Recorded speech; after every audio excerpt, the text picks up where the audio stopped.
আজ আমি তোমাদের সাথে শেয়ার করব আমি কি ডাল থেকে চারা তৈরি করেছি। হ্যালো এভরিওয়ান, আসসালামু আলাইকুম। সবার প্রথম দেখাই তোমাদেরকে এই রঙ্গন, ওর সাথে বাগান বিলাসও ছিল। তারপরে এই টগর গাছটা, প্রত্যেকটি ডাল কি সুন্দর ভালোভাবে হয়েছে। তারপরে দেখতে পাবে এই বালিতে আরেকটি টগর, প্রত্যেকগুলো নষ্ট হয়ে গেছে, শুধু একটি বেঁচে গেছে। তারপরে দেখতে পাবে এই জবাটা, এটা হলো লাল জবা, আর এটা হলো অ্যালামন্ডা। অ্যালামন্ডা গাছের ডালটা কি সুন্দর লেগে গেছে।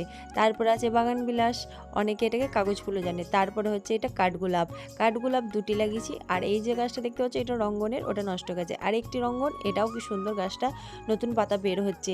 তারপরে দেখতে পাচ্ছ এই করবি, এই করবিটা একটু ভুলের কারণে নষ্টই হয়ে বসেছে।